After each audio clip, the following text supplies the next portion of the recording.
Good day everyone, here at San Isidro College, St. Benedict Building to conduct an interview. Good afternoon, Sir James. My name is Camila Reyes Santos from grade 1. We're here to conduct an interview for our EAP subjects. So first, please tell us about yourself.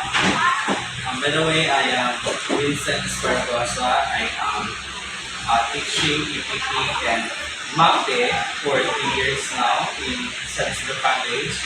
And I was graduated Bachelor of Science in Home Economics at Central Mindanao University.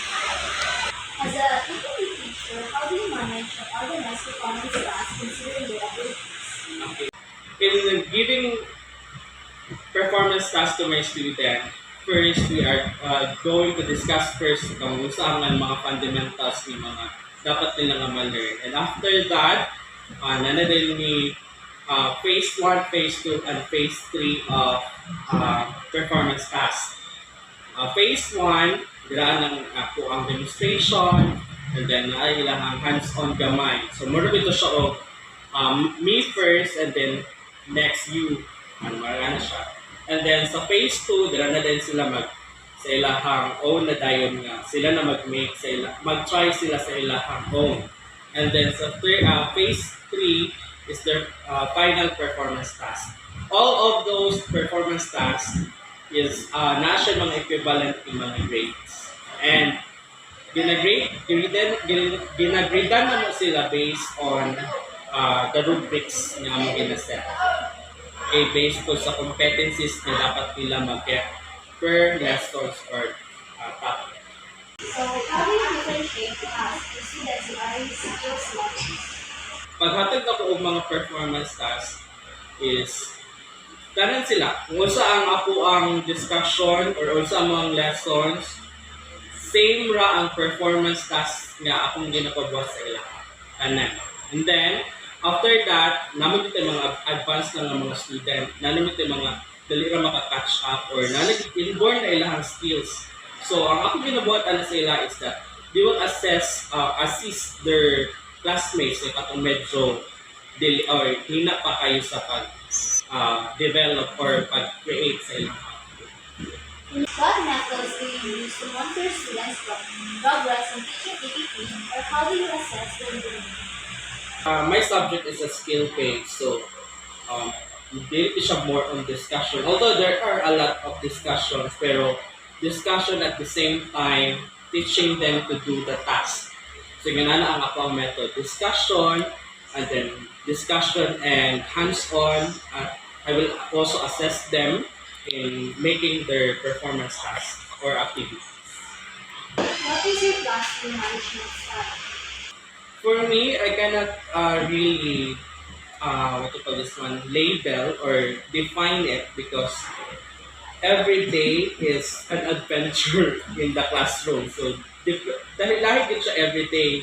No? So, murag ka ng ang mga bata is dili mo ma-predict kung unsa sila anong day. Okay, as we know, our kids are diverse.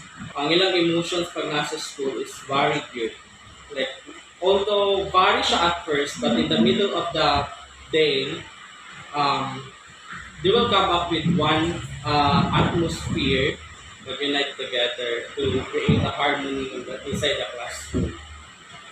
How do you handle students' struggles with following instructions? Balik-balikon. It's like just the art of questioning that once your student cannot understand the question, you need to rephrase it.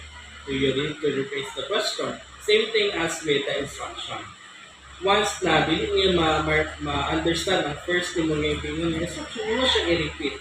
Imong i-rephrase nga to point na masaktan na niyo. Or the best thing to give instruction is also to learn the language kung asa ang isa ka bata mas komportable or mas makasagot. Imo lang siya imuhang i-repeat.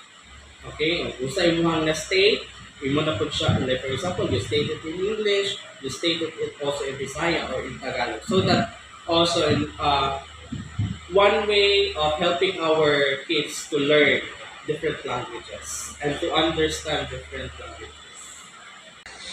What qualities or competences are needed as an APP teacher, especially when dealing with learners with diverse strengths, interests, experiences, and abilities?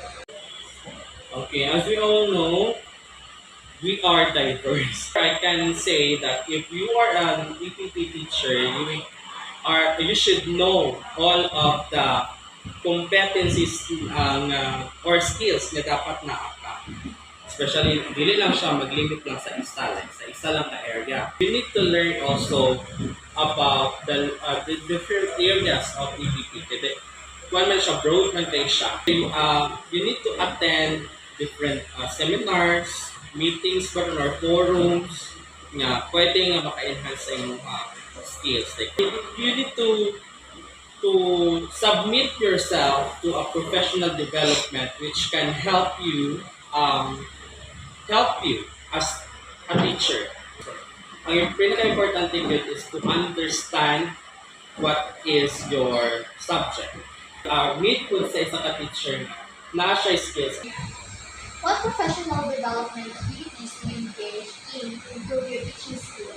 Dili sa school, sa SIC, we have this in-service training sa institution o sa other mga company like sa PEA, o there are also book companies nga hatag ka ng mga trainings sa mga teacher. Ilapit mga online courses yung gina-offer anak.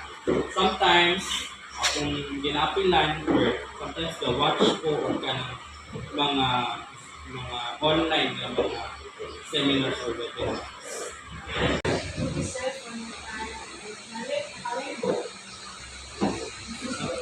As you've heard in our discussion, those are the competences that an EPP teacher should have according to surveys. Thank you for being with us, and I hope you learned something.